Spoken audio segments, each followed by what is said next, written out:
यशस्वी उद्योजक तथा मराठा सेवा संघाचे अध्यक्ष शिवश्री इंजिनियर तानाजी जंजिरे बापू यांना वाढदिवसानिमित्त शिवमय शुभेच्छा। शुभेच्छुक जिजाऊ ब्रिगेड, संभाजी ब्रिगेड आणि सर्व कक्ष मराठा सेवा संघ, आष्टी, जिल्हा बीड।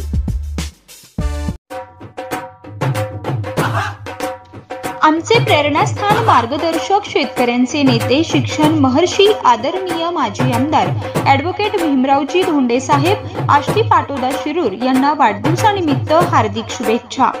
शुभेच्छुक प्राचार्य, सर्व प्राध्यापक आणि प्राध्यापकेतर कर्मचारी, आनंदराव धोंडे उर्फ बाबाजी महाविद्यालय, नॅक A+ दर्जा प्राप्त, कडा तालुका, आष्टी, जिल्हा बीड।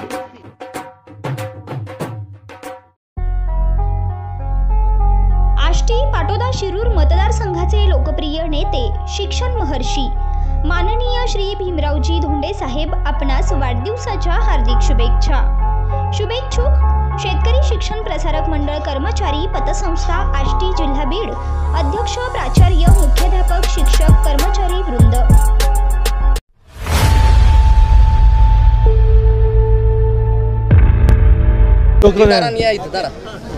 आलं का? हां, बोलू का आता? यस, काय बोलायचं बोला। आज आरणच्या मेळाव्यामध्ये सर, आज जो विषय आहे, महाराष्ट्र ज्या पद्धतीनं अस्थिर आहे, महाराष्ट्र ज्या पद्धतीनं अस्थिर आहे, त्याला काय कसं बघता तुम्ही, कसं स्थिर होऊ शकेल आहे? असं आहे की ठीक आहे, ही अशी जी आहे तात्कालिक वादळं जी आहेत महाराष्ट्राने अनेक पाहिलेले आहे, पण ह्या महाराष्ट्राला या संत परंपरेचा वारसा आहे आणि तो फार मोठा आहे। संत ज्ञानेश्वरांपासून आतापर्यंत 875 वर्षापूर्वी तर संत शिरोमणी सावता महाराज हे प्रथम, म्हणून त्यांना प्रथम संत म्हणून संत शिरोमणी म्हटले। आणि इथे अरणला त्यांची जी संजीवनी समाधी, प्रत्यक्ष ज्ञानेश्वर आणि नामदेव महाराज आणि इतर सगळे संत हजर होते। ह्या सगळ्यांनी हाच आपल्याला उपदेश केलेला आहे। विष्णुमय जग वैष्णवाचा धर्म, भेदाभेद भ्रम अमंगळ। महात्मा ज्योतिराव फुलांनी तेच सांगितलं, धर्मभेद राज्य मानवा नसावे, सत्याने वर्षावे ईशासाठी। हे हळूहळू जे या महाराष्ट्राच्या मातीमध्ये, महाराष्ट्राच्या जनतेच्या मनामध्ये ही संत परंपरा, त्यांनी सांगितलेली ही वचनं खोलवर गेलेली आहेत।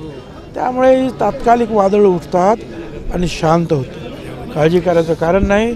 आणि सर्व राजकीय पक्ष जे आहे, कुणालाही वाटत नाही की वादळं निर्माण व्हावी, सर्व राजकीय पक्ष त्यासाठी प्रयत्न करतात।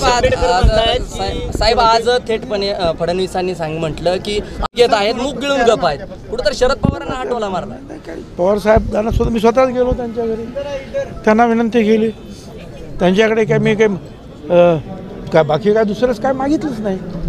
मी त्यांना सुरुवातीला सांगितलं, मी काही मंत्री म्हणून नाही, आमदार म्हणून नाही, नेता म्हणून नाही, मी एक सामान्य नागरिक, ओबीसीचा कार्यकर्ता म्हणून आलो की गावागावातून जर डोकी फुटत असतील काय तर हे दृश्य तुम्ही पाहू शकणार नाही, आम्ही पाहू शकणार नाही। म्हणून सगळ्यांनी जे आहेत एकत्रित सगळ्यांनी येऊन जे आहे याच्यातून मार्ग काढा, शांतता निर्माण करण्यासाठी प्रयत्न करा। आणि त्याप्रमाणे ते प्रयत्न करत आहात। आणि आम्ही तर शिंदे असतील, एकनाथराव शिंदे असतील, फडणवीस, अजितदादा, आम्ही तर सगळे म्हणतोच आहे की शांतता प्रताप।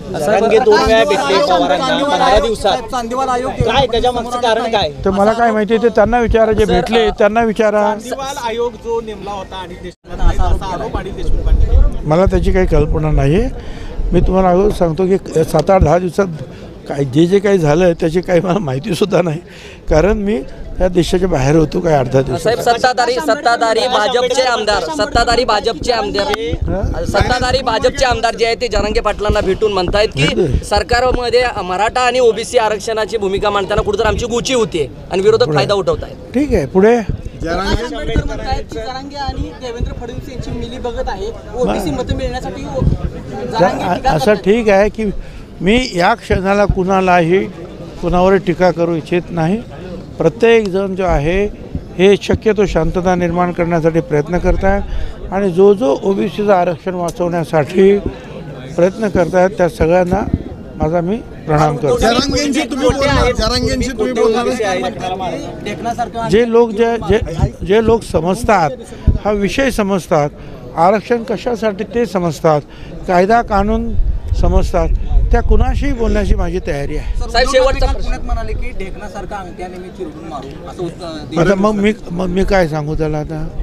असं आहे की आता ह्या साहेब, सगळ्या ज्या ह्या निवडणुकांमध्ये आता हे सगळे जे बिचारे काही प्राणी जे आहेत त्यांच्यावर हल्ले होणार आहेत. शेवटचा प्रश्न आहे अजित ओबीसी आहेत म्हणतायत आंबेडकर साहेब. खोटे ओबीसी आहेत पुढे ते आता मी सांगितलं ना. बरं पुढे काय बोलू? शेवटचा प्रश्न असा आहे की अजित पवार गटाचे माड्याचे आमदार बबनराव शिंदे यांनी शरद पवारांची भेट घेतली. कुठेतरी ही घर वापसीचं सत्र सुरू झालंय, आपण कसं पाहता या? कोणीही घर वापसी करणार नाही, सगळे अजितदादा बरोबरच राहणार.